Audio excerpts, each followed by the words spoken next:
All right, Golf Cast Nation, this is Brian Bailie here bringing you our episode of Golf High IQ. Episode 1, first thing we need to do is define the problem. Well, the problem was from a listener, why do I suck at short putts? One happy-go-lucky golfer, sounds very normal, but why do I suck at short putts? Well, there's lots of reasons you can suck at short putts. You could have face issues, read issues, speed issues, rise angle issues, contact issues, rotation issues, tilt issues, setup issues, alignment issues, rotation issues. There are tons and tons of reasons why you might be missing short putts. But what we need to do inside of this kind of podcast is let's pull back, let's do a wider shot, let's look at an overview of what's important and when it's important and what performance goals we're trying to reach, and let's then dive in to figure out why we're missing short putts. The worst thing we can do is go to YouTube, Instagram, golf magazines, and read why people miss short putts, because it might not be the reason that you're missing short putts. So without further ado, let's go into some basic concepts of why we would miss short putts. There's three main components to a good putt. Read, am I predicting break correctly? Speed, am I delivering the ball at a consistent speed, anywhere from 1 to 2 feet past the hole on short putts? And then 3, the final piece would be start line. Do I have a start line component? So when you think of these three pieces, I like to think of it as a stool. So we have 3 legs of a stool. All 3 legs have to work together to be a consistent good putter and to make lots of putts. If any part of the stool is being overcompensated for or overtrained, that stool will probably lean heavy in that direction. Doesn't mean you're going to make more putts, just means you have a stool that will bounce back and forth when you try to sit on it, which is not the most comfortable thing on earth. So what we need to do is make sure that our training encompasses all 3 pieces, but more so really focuses in on the parts that matter the most. So inside of short putts, if you think holistically, read, speed, and start line, what are the most important components to make a lot of short putts? List them in order. Is it read, speed, start line? Of those 3, what order do you think is most important to make short putts? I'll give you a second.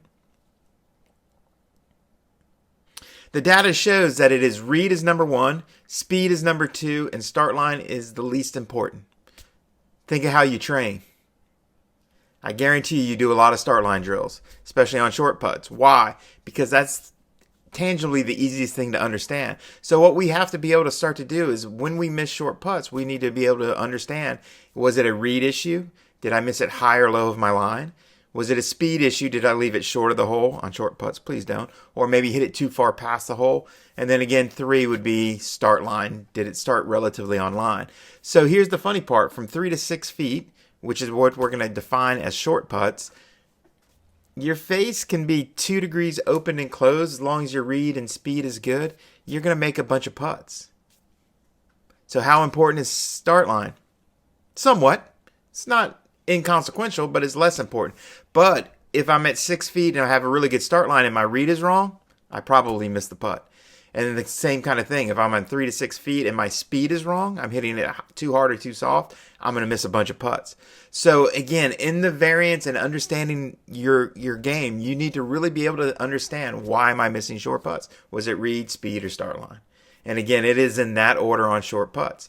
But the beauty of golf is that order changes as you are putting from different distances. Welcome to golf. It's a fun game. You chose to play it.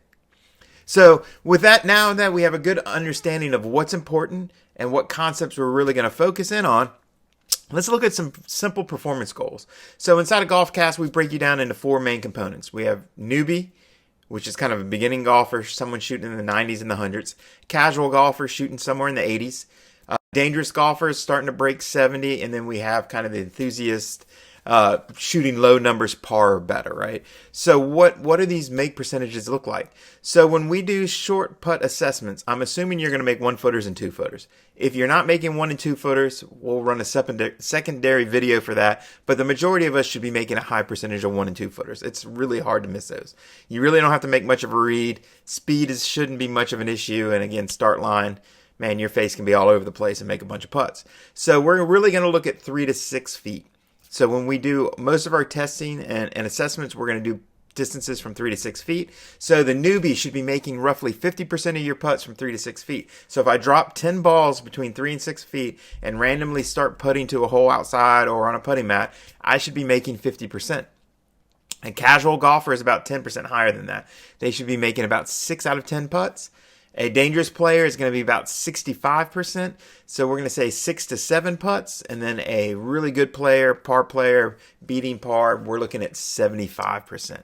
Making between 7 and 8 putts between 3 and 6 feet. So again, that is what short putts are going to look like. So your homework is going to be very simple. I want you to run at least 4 assessments where you drop, if you're outside on a putting green, drop balls around the hole randomly between 3 and 6 feet. And then just start recording how many putts you're making. We're going to dive in deeper and expand the assessments, but I want this before next week's episode. So go out and find a couple putts with different breaks. Looked at about 4 assessments, so 4 10-ball assessments dropped around the green, and see how many putts you make and record those. And then next week when we bring our next part where we talk about assessments and understanding assessments, we'll start to unlock and really get you to start thinking about why you missed and what you missed. So make sure you watch or stay tuned for that podcast as well. So again, inside of Why I Suck at Short Putts, one concept is we got to understand the key components, understand what's important now, and also your make percentages. So, hey, see you next week. Get your putting done, and let's get that ball in the hole quicker. So here's an example of your homework assignment for next week's podcast. I want you to put 10 balls around the hole on a putting green at anywhere from 3 to 6 feet, and then we're just going to record what percentage of putts we make. So remember, a newbie is going to be about 50%. Casual player is going to be about 60%. A dangerous player is going to be pushing in the 65 to 70% range. And then, of course, we have our final push would be the enthusiast. You'd be making 75 or 80% of your putts. So as we can see, we're going to go around the circle and we're just going to make putts. I challenge everyone that listens to this podcast, can you go out and do anywhere from 4 to 8 of these assessments over the next week before we dive into our next podcast to get a good understanding of what our make percentage is inside of 3 to 6 feet.